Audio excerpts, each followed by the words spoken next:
Como os irmãos estão vendo aí, Epístola aos Romanos, em 1 hora. Vocês vão sair daqui hoje sabendo tudo de Romanos. Conversa de coach, né? Aprenda isso, aprenda aquilo, aprenda. É um voo panorâmico, né? Imagina que você vem em São Paulo, eu quero conhecer São Paulo, mas tem um dia. Você faz um voo panorâmico de helicóptero e vai embora sem conhecer São Paulo, né? Então é mais ou menos isso. O irmão falou isso lá do livro da carta de Paulo aos Coríntios. Mas o que a gente está vendo mesmo na EBD é um panorama mesmo, né? A proposta é ter uma visão geral. Eu vou ser aqui rápido, porque são 16 capítulos, senão não dá tempo, né, da gente terminar. Então, essa carta aos Romanos, a gente tem tudo quanto é opinião, né, que as pessoas falam, se não tivesse nada, só tivesse Romano, já estaria resolvido. Alguns falam que é um tratado teológico, e aí vai, temos diversas opiniões. Realmente é um livro que merece aí um estudo aprofundado, não é fácil, né? O que Paulo fala não é fácil, né? Tem até uma citação na Bíblia sobre isso, já já a gente vai chegar lá, né? Então a gente tem aí 16 capítulos, e alguns dizem que é o Evangelho segundo Paulo, né? E é uma epístola diferente, né? Porque em algumas cartas de Paulo ele trata problemas, né? A base das cartas são tratar problemas. Algum probleminha específico, e Paulo escreve para esta igreja, dando instruções, na maioria das vezes igrejas às quais ele conheceu, igrejas às quais ele fundou. E aqui, exceto lá no capítulo 16, ele vai falar alguma coisa a respeito de exortação, mas, no geral, é um outro tipo de carta, que não aborda situações controversas. Do 1 ao 15, é uma base teológica, a gente poderia dizer teoria, né? E então é uma carta diferente, né? Paulo escreveu essa carta aí de uma maneira diferente. A gente não sabe, né? Procurei lá vários comentaristas, não sabe quem foi que fundou a igreja de Roma, né? Não foi Paulo, porque nas viagens dele ele não foi para lá, ele foi para lá quando estava preso, né? Muito tempo depois, saiu lá de Jerusalém, fez todo um caminho até Roma. Não sabe quem fundou, né? Tem especulações, foi Pedro, né? Alguns dizem que aquelas pessoas que depois retornavam a Roma, tinham ouvido o evangelho em outros lugares, chegaram lá e iniciaram essa igreja. A verdade é que ele não tinha conhecimento específico da igreja de Roma, né? Então, não era uma igreja que ele fundou, não era uma igreja que ele conhecia as pessoas, então, aparentemente, a carta parece impessoal.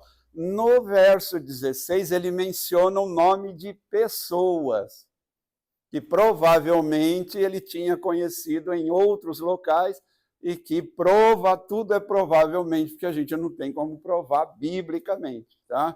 Pessoas que foram para lá e ajudaram na fundação. E o que tinha lá, né? A bagunça de sempre, né? Judeus, gentios, aquela mistura toda, né? O irmão falou, Coríntios, né? Uma igreja como a nossa. Então, acho que também Romanos é uma igreja como a nossa, né? Às vezes a gente pensa assim, nossa, eu queria ser da igreja primitiva, ela é tão perfeita, tão boa. Não há controvérsias, né? Não era assim tão perfeita, tão boa. Ele escreveu essa carta, ele estava lá em Corinto, né, em torno da terceira viagem missionária, ele deu uma parada lá, ficou algum tempo lá, e ele tinha muito desejo, ele diz aí na carta, que ele queria ir visitar eles, né? Paulo queria ir até a Espanha, não conseguiu, né? Então, Nessa época ele estava pegando donativos para levar para a igreja de Jerusalém, porque o pessoal lá era muito pobre, estava passando necessidade.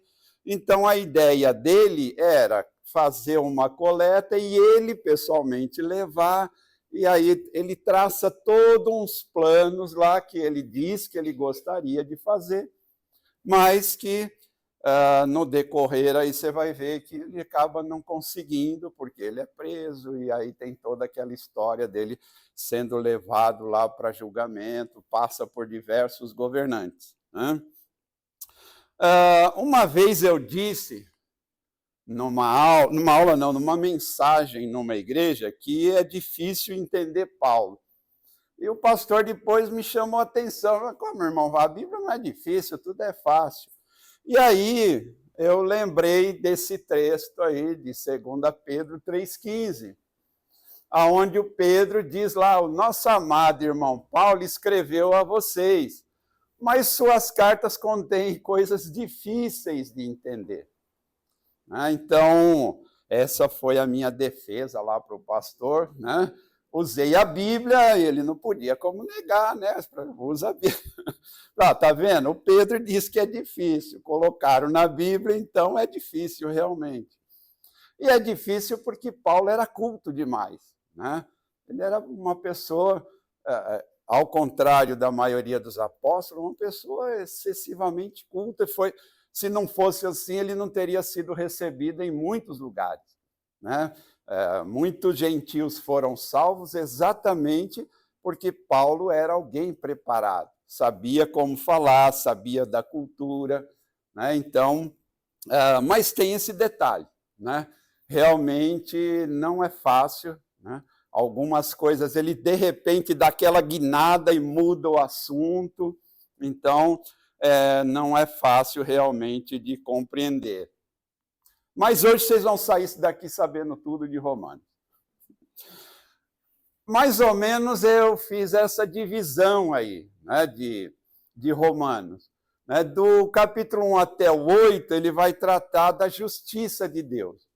O foco, né, principal dessa carta é a justiça de Deus, é explicar sobre a lei e sobre a graça. E ele gasta 8, né, capítulos, né, considerando essa divisão que a gente tem, que antigamente não havia, explicando exatamente isso. Eu não vou entrar profundamente aqui, porque isso é um tratado teológico, não é para EBD, é para o seminário, né? Então, a gente vai passar por cima de alguns desses assuntos, e eu, como os irmãos que já me conhecem sabem que eu gosto da parte prática, a parte prática de Romanos está no capítulo 16, né? Então, eu vou me ater mais aí a essa parte. O capítulo 9 até 11 é o problema dos judeus.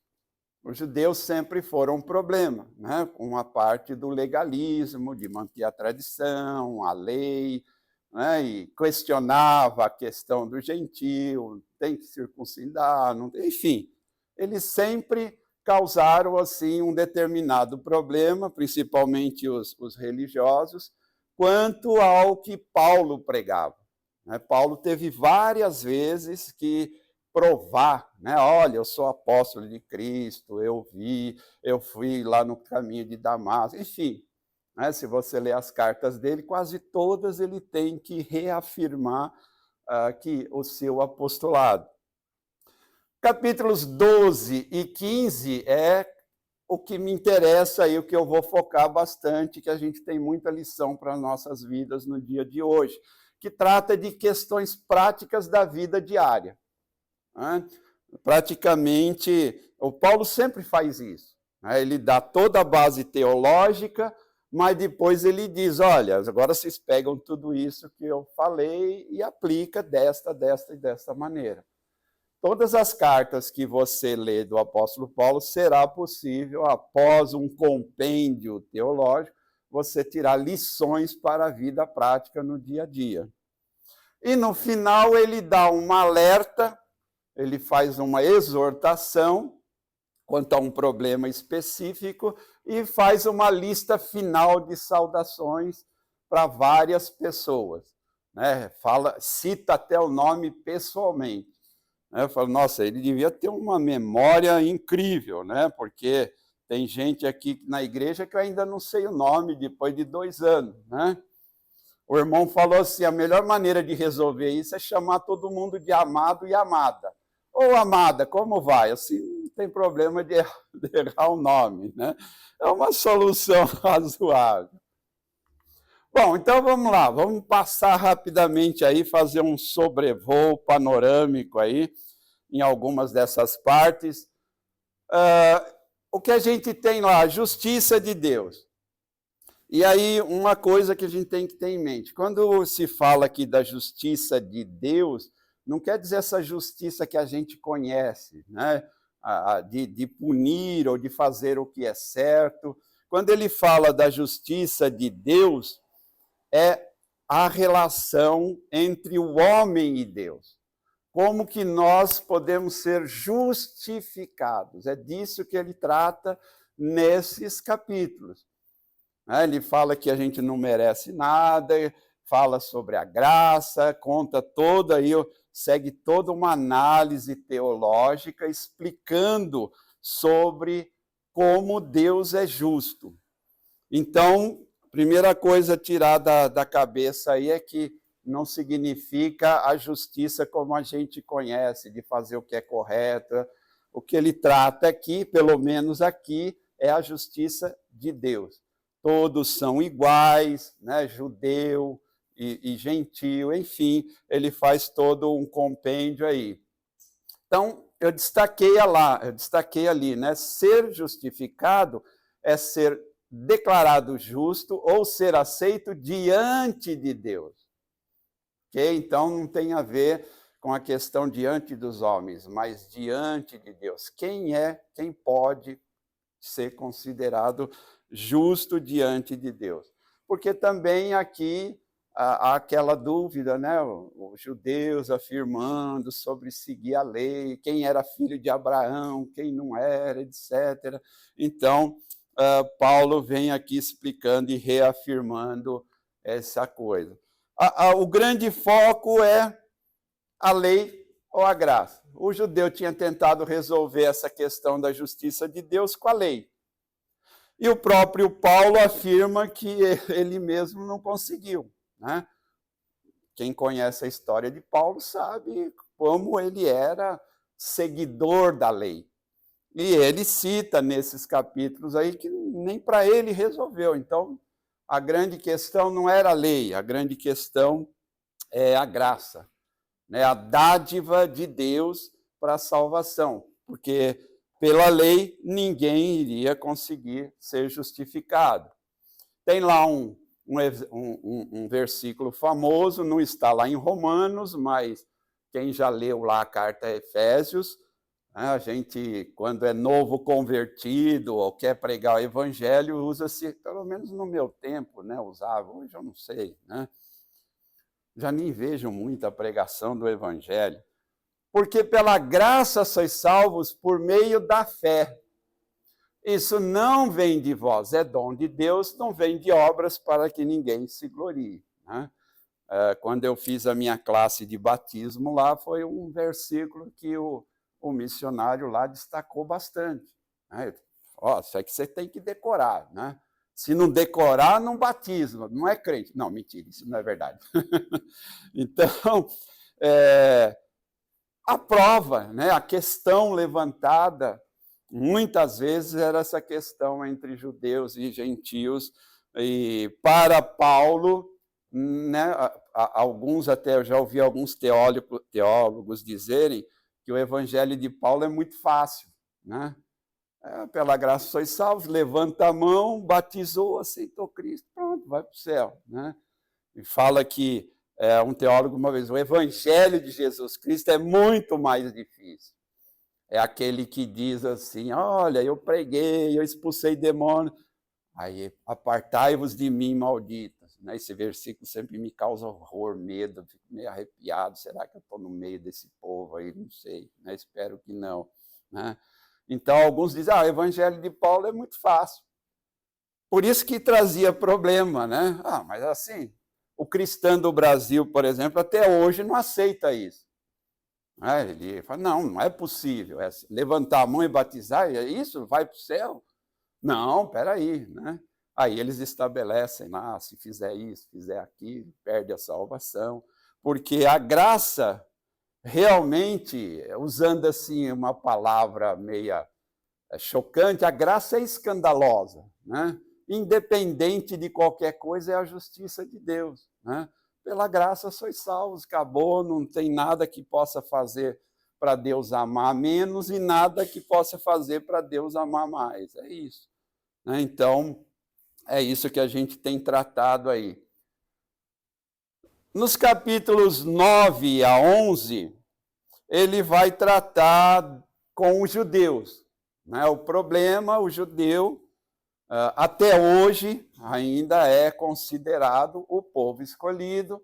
O Messias ainda não veio, vai vir o Messias, porque aquele homem, entre aspas, fracote, que disse ame os seus inimigos, não lutou com ninguém, não matou ninguém, não é o Messias, porque o Messias é associado com o Deus do Velho Testamento, que era o Deus que destruía, matava, dava poder para Israel.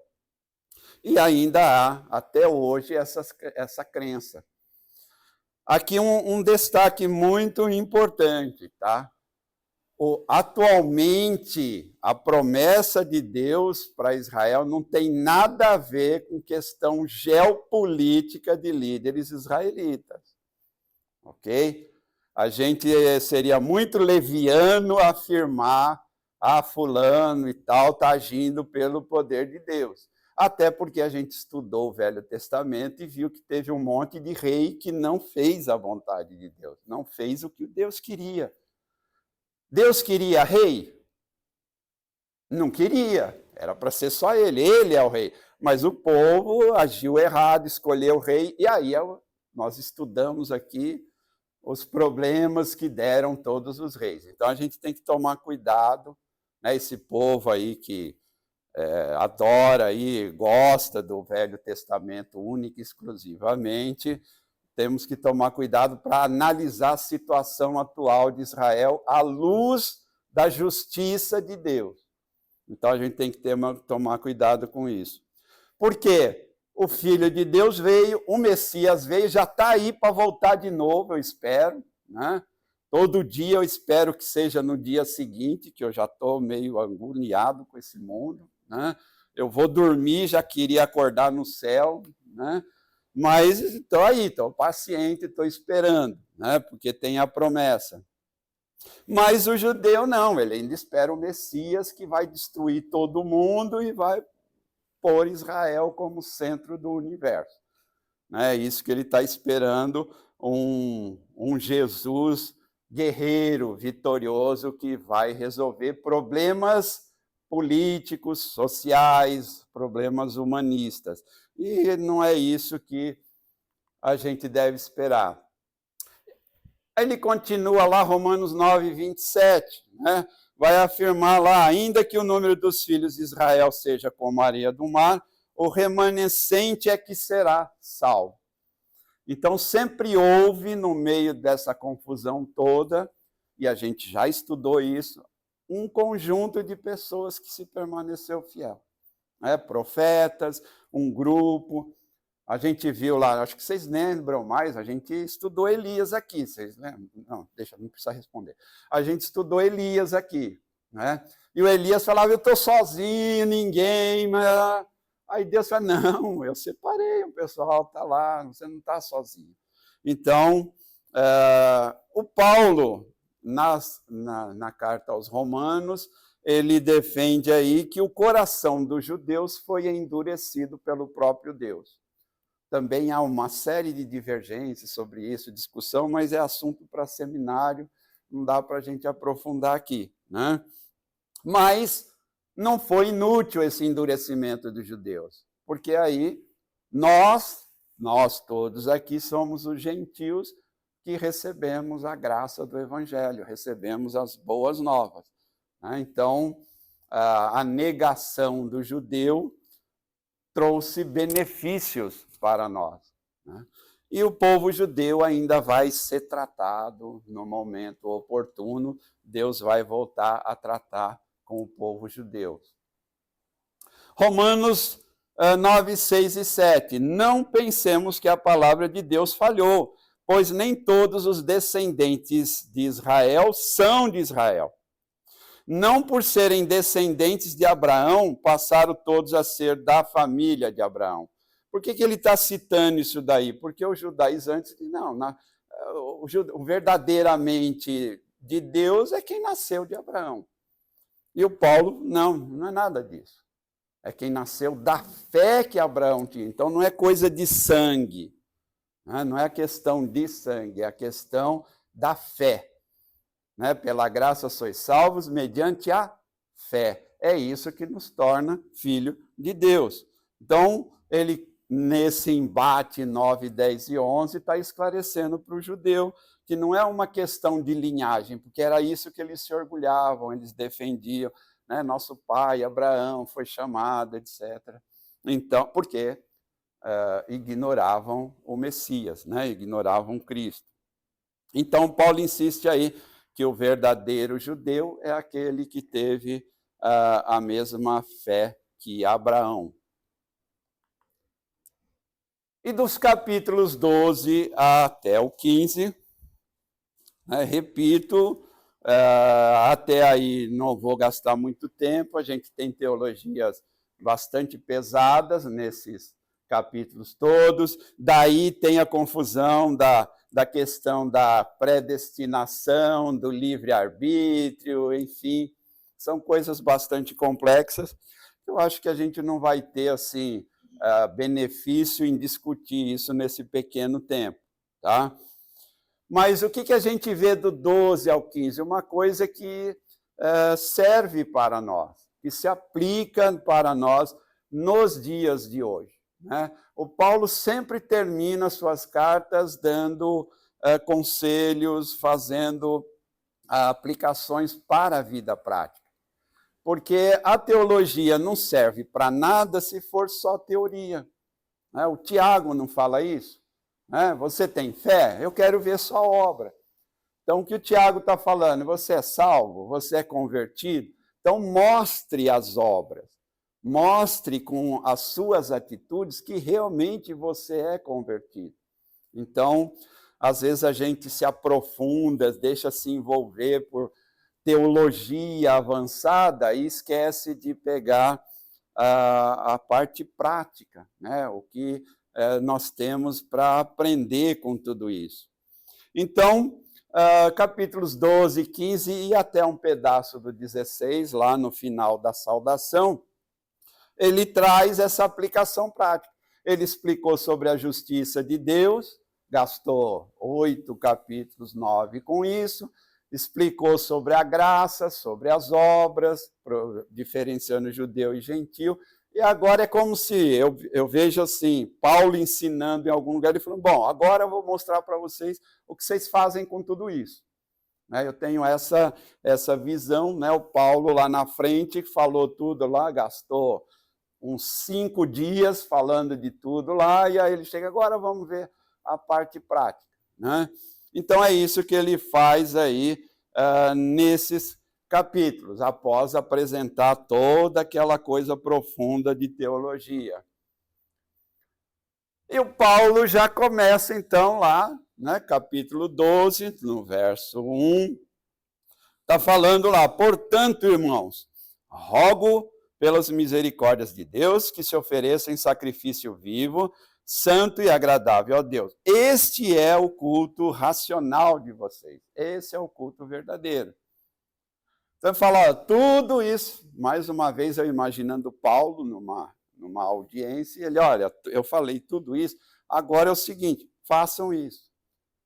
No seu corpo, demonstre a graça de Deus. No seu corpo, demonstre a salvação. Demonstre o que você faz com tudo isso. Então, o verdadeiro culto, o culto realmente espiritual, é a oferta do corpo e de tudo que se faz diariamente com ele para Deus. Então, a nossa vida deve ser um culto constante. né? Deve ser um culto diário. Ele cita que o corpo é o templo do Espírito Santo. Ele fala que o corpo é o templo, é o lugar em que o Espírito Santo habita. Então, a gente tem que ter cuidado com o que nós vamos fazer no nosso dia a dia. Se o Espírito Santo realmente está habitando em nós, se nós somos o templo, então a gente tem que tomar cuidado com isso. O templo não é essa construção, né? O templo não é este prédio, né? Se a gente sair daqui, acabou, não tem mais Deus, não tem mais Espírito Santo. Não. Fica aí o templo, né? Que pode até ser destruído, mas cada um é o templo do Espírito Santo. Então a gente encontra aqui algo bastante importante, né?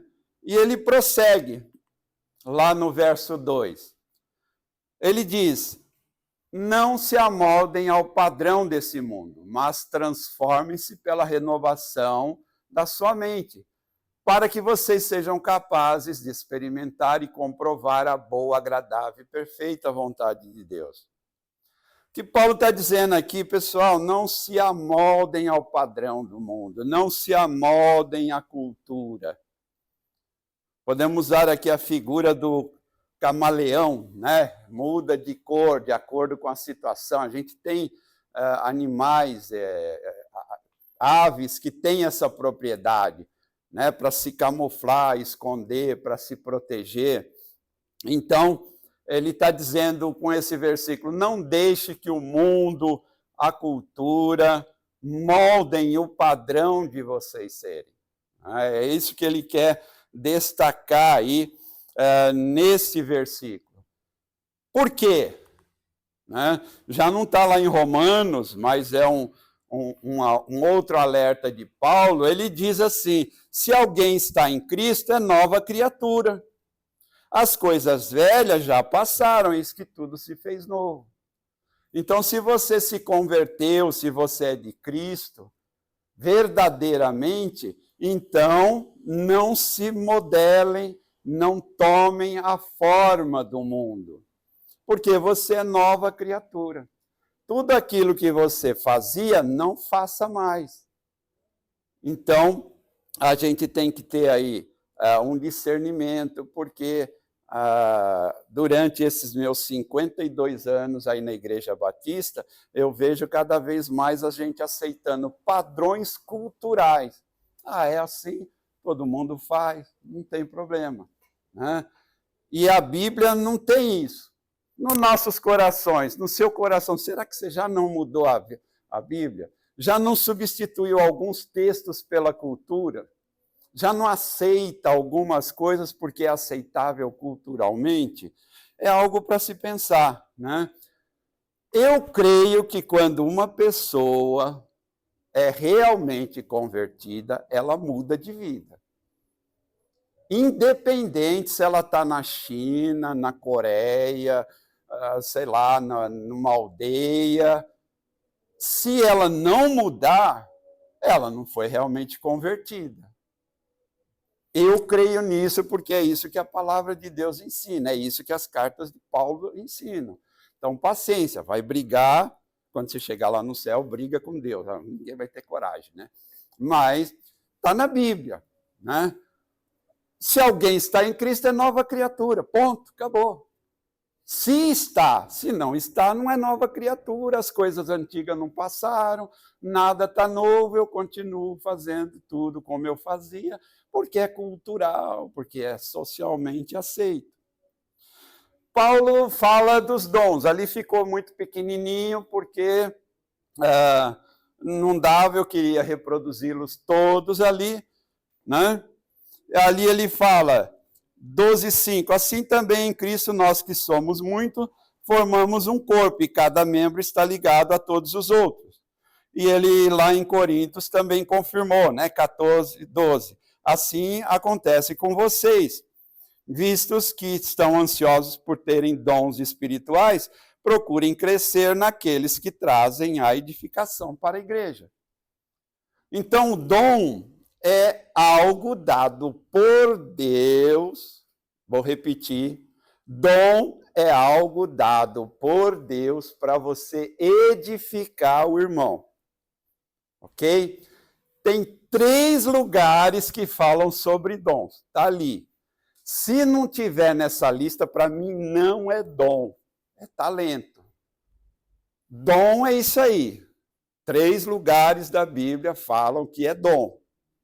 Estou destacando isso porque hoje tem um modismo que tudo é dom. Eu tenho dom disso, eu tenho dom daquilo, eu tenho dom de não sei o quê, e cuidado com isso, né? Não é tudo que é dom, é talento. Tem uma coisa muito assim, eu tenho dom de cantar para Deus. Tem canto ou música ali? Não tem. Então, música, canto não é dom. Se você achar na Bíblia, por favor, me mostre, eu na próxima aula me corrijo. Ok? É talento. Mozart não tinha dom, ele tinha talento. E olha que ele é melhor do que muito músico de... Eu ia falar banda, mas eu não gosto desse termo. Equipe de louvor, né? E ele não tinha dom de nada, ele tinha talento. Ele tinha talento. Ok? O dom, Deus dá pelo menos um. Cada um de vocês aqui tem pelo menos um. Muitos não descobriram qual é. E ele destaca, né? Lá em Coríntios, como tinha uma bagunça, todo mundo queria ter dom, todo mundo queria ser importante. Ele fala assim, ó, escolham, né? Ou procurem, ou tentem descobrir aqueles que edifiquem a igreja. Porque tem dom que é para mim, é exclusivo, não é para todo mundo. Mas tem os dons, dom de profecia, dom de serviço, de ensino. Esses edificam toda a igreja. Então ele fala, procurem esses dons. Esse é um outro assunto também, dava para ficar aí. A gente lá na Igreja Batista Esperança ficou 1 ano na EBD estudando sobre dons e 1 mês depois descobrimos que muita gente não tinha entendido nada, né? Então, é algo também que é complexo aí, cada um tem a sua defesa, mas a Bíblia diz lá para a gente. Nos pensamentos de Paulo, a igreja é um corpo. É um corpo, né? Vocês já viram esses textos. Paulo está sempre fazendo associação com o corpo. O braço não pode dizer para o pé que é mais importante, etc. Né? Então, ele diz lá em 12:10, dediquem-se uns aos outros com amor. Até aí a gente até, né, finge que faz. Mas a outra parte do versículo já não sei, né? Prefiram dar honra aos outros mais do que vocês, né? Então, isso é assim, importante aqui não sou eu, importante é o irmão, importante é a irmã, não sou eu, né? Mas, se fosse assim, a gente não teria um monte de problema na igreja. Então, parece que a gente não está seguindo Romanos 12:10, tem essa impressão, né? Tem essa impressão. Romanos 12:18. Façam todo o possível para viver em paz com todos. Só desse versículo aí dava para falar muita coisa, né? Eu já falei que tem a coisa aí da teologia do ódio, né? Tem um monte de gente aí que pode riscar da Bíblia, Romanos 12:18. Risca aí da sua Bíblia, não está seguindo mesmo, não faz mais, né? É só ler as postagens das redes sociais, principalmente na época de eleição, né? É uma gentileza maravilhosa. A gente vê uma troca de gentileza. Eu fico maravilhado com o amor cristão que resplandece durante as eleições, né? É maravilhoso. O pessoal cita a Bíblia. Nossa, muita sabedoria. Romanos 13:1. E aí lá vai eu arrumar confusão, mas eu gosto, né? Romanos 13:1. Paulo fala da relação entre o homem e o governo, entre o povo e o governo. Toda alma esteja sujeita às potestades superiores, ou seja, autoridades. Porque não há autoridade que não venha de Deus, e às autoridades que foram ordenadas por Deus. E eu tenho o péssimo hábito de, quando preparar a aula, consulto um monte de versão da Bíblia. E aí eu descobri, lá vai eu arrumar briga, que a NVI e que a Bíblia de Fácil Tradução acrescentaram autoridades governamentais, que não está presente nas 18 outras versões e traduções da Bíblia. Inclusive, na tradução do hebraico, não tem a palavra governamentais incluída. Então, a gente temos 17 contra 2. Né? 17 não, 18 contra 2. Autoridade, nesse texto, não quer dizer autoridade governamental. Existem pessoas que estão por cargo, por função, por determinação de Deus acima de nós, têm autoridade. Por exemplo, o filho está sob a autoridade do pai e da mãe. Esse texto diz, você tem que se sujeitar, ponto. Ah, meu pai, não interessa, você tem que se sujeitar, é autoridade. Ah, mas não é governamental. Ah, meu amigo, troca de Bíblia. Leia a Bíblia que traduziu corretamente. Não tem a ver com governo, tem a ver com autoridade. Dentro do lar, quem é a autoridade? É o marido. Não é a esposa que é a autoridade no lar. O líder da casa é o marido. Estou arrumando outra encrenca aqui, mas tudo bem. Toda mulher que se insurge contra a autoridade do marido, quer ter mais autoridade, quer ser mais importante, cai em contradição contra esse versículo e contra o outro, que é considerar o outro superior a você. Está pecando. Na igreja, quem é a autoridade? Tem autoridades. Pastor, presbíteros, diácono, todos estão sujeitos autoridade aqui dentro do pastor Wilson. Se você não obedecer isso, você está em pecado. Eu vou até mais longe, você é radical, você não devia nem tomar a ceia. Devia ir pedir perdão. Porque a autoridade está acima. Agora, pegar esse texto aí e colocar, tem que obedecer, sei lá, o governante, o presidente, porque enfiaram aí governamentais. Tem nada a ver. Né? Num país, qualquer país democrático, por exemplo, a autoridade maior não é o presidente, é a Constituição. O presidente que desobedece à Constituição perdeu a autoridade. Assim como Saul perdeu a autoridade e era um rei escolhido por Deus. Deus falou, você não é mais, agora é Davi, acabou. Então a gente tem que ter essa questão analítica da palavra de Deus. Né? A questão ali é autoridade. Existem pessoas que estão acima de nós e nós devemos obedecer, porque ela é uma autoridade. Então é algo para você ler aí depois, né, e analisar. E Paulo está falando isso por uma coisa interessante. Primeiro, havia judeus que viviam se revoltando. Paulo está na época do governo romano, um governo que fazia carnificina, que matava cristão. E o que o Paulo fala? Seja sujeito à autoridade do imperador. Mas eles matam ele, seja sujeito, ponto. Outro grupo que provocava, os zelotes. Né? Aliás, os zelotes me lembraram alguns grupos atuais. Né? Os zelotes queriam destruir a autoridade do imperador romano. Aí eles faziam emboscadas, eles matavam, eles defendiam que não era para pagar tributo. Né? Então, o propósito dos zelotes era destruir o governo civil para que assumisse um governo religioso. Por isso Paulo incluiu isso aqui aos romanos. Falou, não, nós somos submissos. Né?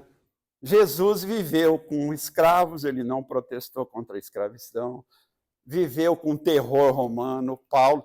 todos os apóstolos foram martirizados. Só João morreu bem. Né? Todos os demais, por quê? Nenhum deles se revoltou contra a autoridade superior, nenhum deles quis derrubar o imperador romano. Por isso Paulo colocou isso daí. Por isso que o Paulo faz esse alerta. E aí, lá no 13:10, ele deixa claro o porquê é isso aí. O amor não pratica o mal contra o próximo. Portanto, o amor é o cumprimento da lei. Você quer cumprir a lei? Ame o próximo. Acabou. E quem é o meu próximo? Todo mundo é meu próximo. Todo mundo é meu próximo. Romanos 12:14. Abençoem aqueles que os perseguem. Abençoem-os, não os amaldiçoem. Diante dessa confusão, o Paulo está explicando o que é para fazer sobre a autoridade superior. Tinha outro problema lá em Romanos, que alguns não estavam obedecendo nem a autoridade dos líderes da igreja, tá? Esqueci de mencionar isso. Então, Paulo não via nenhum propósito no que aqueles judeus rebeldes faziam. Paulo não via propósito no que os zelotes faziam. Paulo queria que o cristianismo e a boa cidadania andassem de mãos dadas. Uma maneira de Paulo dizer, olha, vocês vão provar que são nova criatura, que são convertidos através do seu comportamento, através do que você faz. E que o convertido faz? Não pratica o mal contra o próximo. Não amaldiçoa. É difícil aquilo lá, né? Abençoar os que vos perseguem, né? É difícil. Não é um evangelho fácil, né? Não é um evangelho simples. E você tem que pensar o seguinte, né? Essa estrutura de Estado, Deus permitiu. Deus não permitiu o rei? Ele não queria, mas permitiu. Essa estrutura de Estado que a gente tem hoje não é boa, é horrível, é horrorosa. Mas imagina um lugar sem lei, onde o Estado não tenha nenhum poder. Você já imaginou? O sujeito ia entrar na tua casa a hora que quisesse, para pegar o que ele quer. É meu. Né? O sujeito aí na rua ia sair e atropelar o cara atravessando na faixa. Já fazem isso aqui. Não em São Paulo, aqui em São Paulo todo mundo é educado, né? Mas não pode. O Estado é ruim? É ruim. É horroroso? É promíscuo? É sei lá o quê que você... Mas a ausência do Estado é pior. É melhor um Estado corrupto do que nenhum Estado. Porque Roma era corrupta. Mas ele falando, olha, obedeçam, abençoem, não amaldiçoem. Então pensa nesse termo. Né?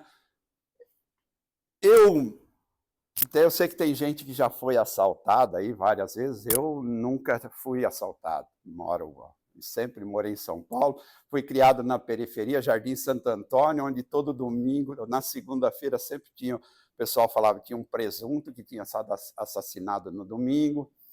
Eu nunca fui, graças à proteção do Estado, que não é muito bom na segurança, mas eu tenho essa proteção, né? Então, Paulo está esclarecendo isso daí. Lá no capítulo 14, né? Se o seu irmão se entristece devido ao que você come, você já não está agindo com amor. Por causa da comida, você está destruindo o seu irmão, por quem Cristo morreu. Aquilo que é bom para vocês não se torne objeto de maledicência.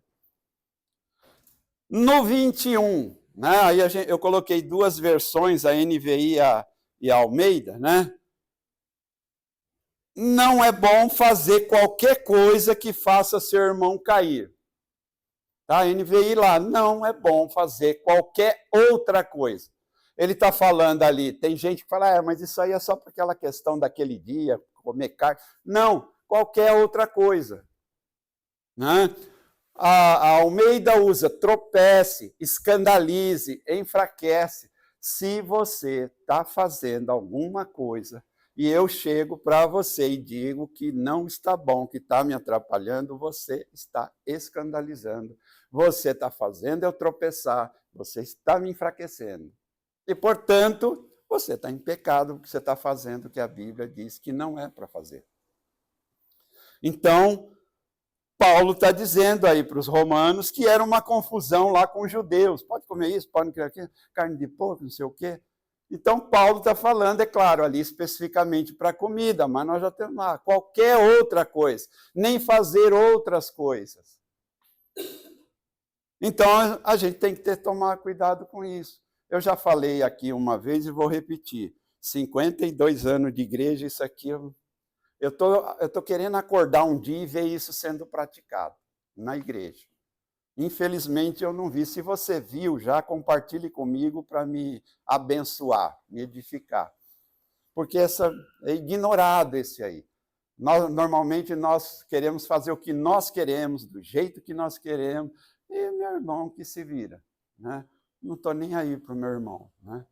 A frase bonitinha, eu e Deus estamos bem. O cara está brigado com o pastor, o cara está brigado com o chefe, está brigado com a esposa e tem a coragem de dizer, eu e Deus estamos bem. Que interessante, né? Que hipocrisia. Né? Então, esse problema aí é grave. Nessas várias igrejas que eu passei, tem muitos aqui que a vida é a IBASP. Eu passei por 8 igrejas diferentes. E eu afirmo, isso aí divide igreja todo dia. Todo dia, a falta de observar esse procedimento divide igrejas. E já vi igreja fechar por causa disso. Porque o irmão se acha certo e não quer saber, não quer mudar as suas ideias. Paulo teria pregado isso e muito mais. Né? Nós não devemos fazer coisas só porque os outros fazem. Na visão de Paulo, a cultura não deve estar impregnada no meio evangélico, no meio cristão. Não é porque é cultural que a gente tem que aceitar. Se a gente seguisse firmemente a palavra de Deus, será que o mundo e a cultura seria isso? Então, para o Paulo, quando ele falou de escandalizar, etc., ele está falando o seguinte, faça somente aquilo que você tiver convicção que é o ensino da Bíblia. Faça algo que haja um propósito para você na sua vida. Uma vez eu citei numa aula aqui da parede preta. Né? Alguns acharam que eu tinha problema com essa cor preta, com a parede preta. Não é essa a questão. Essas pessoas não discerniram corretamente e não tiveram sabedoria.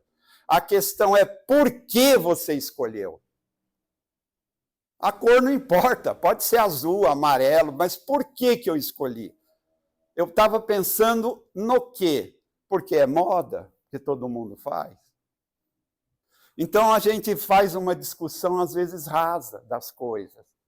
A gente deixa tão raso que é para justificar o que nós queremos. Então, quando você quiser fazer alguma coisa, pense no propósito. Por que eu vou fazer? Isso é o importante. Porque a cor, o piercing, sei lá, tatuagem, o cabelinho do jogador de futebol ridículo daquele jeito, não é essa a questão. Por que eu fiz isso? Estava lá como conselheiro da mocidade, apareceu um rapazinho com cabelo assim, o que é isso aí? É o Neymar, é a moda do Neymar. Falei, você quer parecer com o Neymar? O Neymar é idólatra, ele tem 5, 6 mulheres, ele vai para a balada, eu sei lá se ele dá uma cheiradinha, ele bebe. Você quer parecer com esse sujeito e não com Cristo? Lamentável, meu jovem. Na próxima vez, graças a Deus, esse rapaz já cortou o cabelo diferente, não deixou igual do Neymar. Porque com quem você quer se parecer? Essa é a grande questão. Né? Cuidado com a fé do seu irmão. Né? Então, lá no final, ele vai fazer essas declarações todas. Né? A fé do seu irmão, o que você está fazendo? como você está se comportando, qual é a sua motivação, né? Qual que é o seu propósito na vida, tudo isso a gente tem que considerar. E Paulo fala, não em Romanos, mas em Coríntios, né? Ele vai falar lá, tudo me é lícito, mas nem tudo convém. Eu posso fazer o que eu quiser. Eu costumo dizer assim, tem gente que não gosta, mas crente não tem liberdade de expressão. Liberdade de expressão é para o mundo. A liberdade do crente é em Cristo. A liberdade dele é baseada em Cristo. O crente não pode falar o que quer, não pode postar o que quiser, alegando liberdade de expressão. Né? Porque nem tudo convém. E tem algumas coisas ali, depois você vê o slide, né? Provavelmente a Doris vai acrescentar o slide nessa aula, né? A Constituição define lá o que é livre pensamento e o que não é, né?